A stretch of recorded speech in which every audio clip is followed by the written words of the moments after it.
जी, तो अगला ग्रुप जो है हमारे पास वो है साइलोप्सिडा। साइलोप्सिडा ऐसे प्लांट्स हैं जिनको हम कहते हैं these are primitive vascular plants. ये ऐसे प्लांट हैं जो कि बहुत ज़्यादा एंशियंट टाइम्स के ऊपर मौजूद थे और ये पहले जो हैं वो बनने वाले वेस्कुलर प्लांट्स हैं।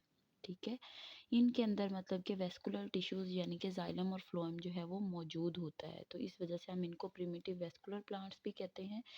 उसके बाद अगर हम इनके अंदर बात करें इनकी प्लांट बॉडी की कि किस तरह की इनकी बॉडी होती है, तो प्लांट बॉडी में इनके 2 पार्ट्स होते हैं। प्लांट बॉडी जो है वो उसके 2 पार्ट्स होंगे। कौन कौन से? सबसे पहले हम बात करेंगे, एक इस प्लांट बॉडी के अंदर ऐसा पार्ट होता है जिसको हम कहते हैं एरियल पार्ट, जो कि हवा के अंदर मौजूद होता है, मतलब ज़मीन से ऊपर की तरफ उठा हुआ। दूसरा पार्ट जो है वो ऐसा होगा जो ज़मीन के अंदर होगा, उसको हम क्या कहते हैं? Underground part. तो आपके पास एक पौधा है जिसके 2 हिस्से होंगे, एक उसके अंदर एरियल पार्ट होगा और सेकंड जो है वो अंडरग्राउंड पार्ट होगा जो कि ज़मीन के अंदर मौजूद होगा। अब अगर हम बात करें इसके अंदर एरियल पार्ट की कि एरियल पार्ट कौन-सा होगा और अंडरग्राउंड पार्ट कैसा होता है, तो जो एरियल पार्ट है उसको हम कहते हैं कि ये हमारे पास क्या है? This is a sporophyte. ठीक है, एरियल पार्ट आपके पास क्या है? This is a sporophyte. जो अंडरग्राउंड पार्ट होगा उसको हम कहते हैं दिस इज़ अ गैमीटोफाइट। अब यहाँ पे ये बात ज़रूरी है कि स्पोरोफाइट हम किस प्लांट को कहते हैं, किस पार्ट को कहते हैं जो कि स्पोर फॉर्मेशन करता है। ठीक है, स्पोर्स बनाता है। गैमीटोफाइट हम उस पार्ट को कहते हैं जो कि गैमीट्स बनाता है। तो इस तरह से हमारे पास जो है वो प्लांट बॉडी के 2 पार्ट्स हैं, एरियल और अंडरग्राउंड। स्पोरोफाइट भी उन्हीं को हम कहेंगे और इसी को हम कहेंगे दिस इज़ अ गैमीटोफाइट। अब आपके पास जो स्पोरोफाइट है अगर हम उसको देखें तो हमें स्पोरोफाइट जो है वो कैसा नज़र आता है? स्पोरोफाइट को अगर आप देखेंगे बेटे, तो ये जो स्पोरोफाइट है इसको हम कहते हैं कि ये ज़मीन से ऊपर की तरफ उठा हुआ होता है, यानी कि इसके अंदर जो है वो एरियल ब्रांचेस मौजूद होती हैं। इसके अंदर जो है वो एरियल ब्रांचेस होंगी। ठीक है, वो ब्रांचेस जो हैं वो डाइकोटमोस्ली होंगी। डाइकोटमोस्ली का मतलब ये है कि ये जो सिंगल वेन होती है वो अपने टर्मिनल एंड के ऊपर जाके 2 इक्वल पार्ट्स के अंदर डिवाइड हो जाती है। तो ऐसी ब्रांच जो शुरू में एक ही होती है इस तरह से और फिर वो अपने टर्मिनल एंड के ऊपर जाके 2 इक्वल ब्रांचेस में डिवाइड हो जाती है, ऐसी ब्रांच को हम कहते हैं डाइकोटमोस्ली ब्रांच। तो आपके अंदर जो यहाँ पे एरियल पार्ट है उनके अंदर भी क्या होता है कि जो सिंगल ब्रांच है यानी कि जो स्पोरोफाइट है उसकी तमाम ब्रांचेस जो हैं वो कैसी होती हैं? डाइकोटमोस्ली ब्रांचेस होती हैं। ठीक है, उसके बाद हम आते हैं इसके जो है वो वेस्कुलर टिश्यूज़ के ऊपर। तो वेस्कुलर बंडल जो है, वेस्कुलर टिश्यूज़ जो हैं वो इसके अंदर मौजूद होते हैं, जाइलम एंड फ्लोएम। जाइलम भी इसके अंदर मौजूद होगा, फ्लोएम भी होगा। उसके बाद ये दोनों सेंटर के अंदर मौजूद होते हैं, सेंट्रल होते हैं। पिथ जो है वो इसके अंदर एब्सेंट होती है और कॉर्टेक्स जो है वो ब्रॉड होती है। अब ये किस तरह से जो है वो स्ट्रक्चर बनेगा अगर हम ड्रा करें, तो सबसे पहले जो है वो हम बना लेते हैं एपिडर्मल लेयर को। सबसे पहले आपके पास पौधे के ऊपर क्यूटिकल होती है, क्यूटिकल के बाद बनने वाली जो सिंगल लेयर होगी इस लेयर को हम क्या कहते हैं? This is a epidermis. This is epidermis. ये आपके पास जो है वो एपिडर्मिस है। एपिडर्मिस के नीचे अगर आप देखें तो आपको काफ़ी ज़्यादा ब्रॉड सेल्स मिलते हैं। ये सेल्स किसके होते हैं? These are cortical cells. ये सेल्स किसके होंगे? ये कॉर्टिक्स के सेल्स होते हैं, इस तरह से काफ़ी ज़्यादा तादाद में। इसको हम क्या कहेंगे? This is a cortex. ये है आपके पास कॉर्टेक्स। कॉर्टेक्स का क्या काम होता है? ये डिफ्यूजन वगैरह के प्रोसेस में भी और फूड स्टोरेज प्रोसेस में भी यूज़ होती है। नेक्स्ट आपके पास जो सेल्स होंगे वो है अब वेस्कुलर बंडल। वेस्कुलर बंडल में अंदर की तरफ जो है वो आपके पास मौजूद होगा फ्लोएम जाइलम, और बाहर की तरफ जो है वो आपके पास मौजूद क्या होंगे? These are phloem cells. ठीक है, आउटसाइड जो है वो यहाँ पे मौजूद हैं फ्लोएम जो कि फूड की ट्रांसपोर्ट में इन्वॉल्व होते हैं, और सेंटर में हमारे पास मौजूद है xylem.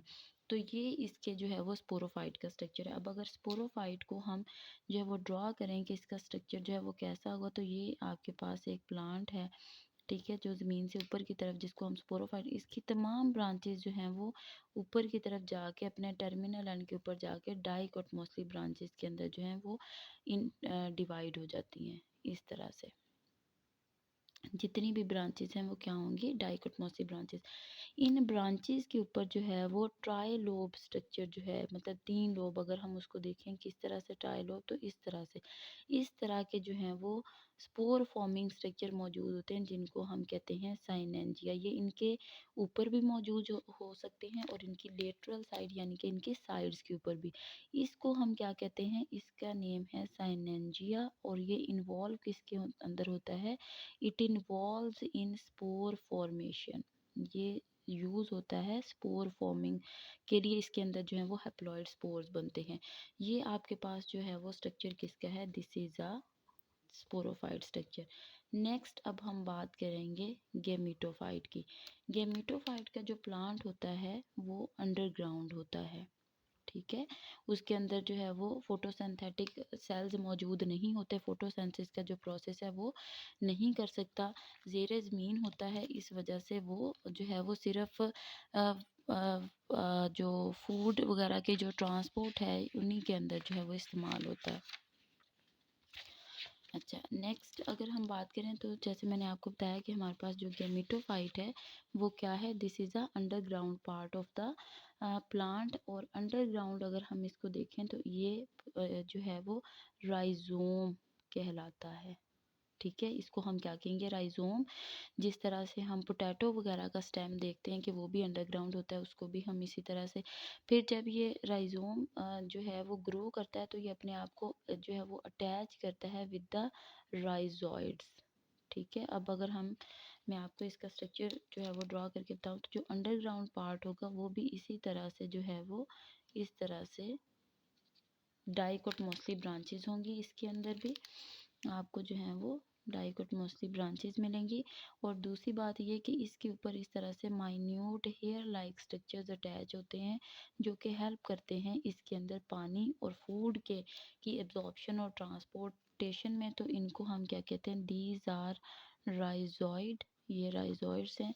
And this is a rhizome, ये राइजोम भी है और ये इसका गेमिटोफाइट प्लांट भी है। ये जो गेमिटोफाइट है, gametophyte also has vascular bundle. Gametophyte के अंदर भी जो है वो वेस्कुलर टिश्यूज मौजूद होते हैं, जाइलम एंड फ्लोएम, जो कि पानी और फूड की ट्रांसपोर्टेशन में हेल्प करते हैं।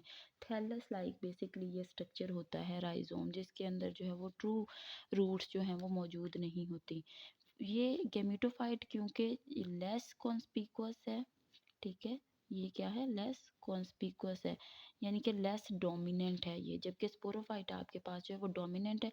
स्पोरोफाइट जो है ये ग्रीन होता है, ठीक है, कैन फोटोसिंथेसाइज, अपनी खुराक को बना सकता है, इस वजह से ये जो है वो इंडिपेंडेंट है। और ये जो लेस कॉन्स्पिकुअस या फिर हम कह सकते हैं डिपेंडेंट होता है, ये दूसरे ऑर्गेनिजम्स के ऊपर अपनी फूड को ऑब्टेन करने के लिए।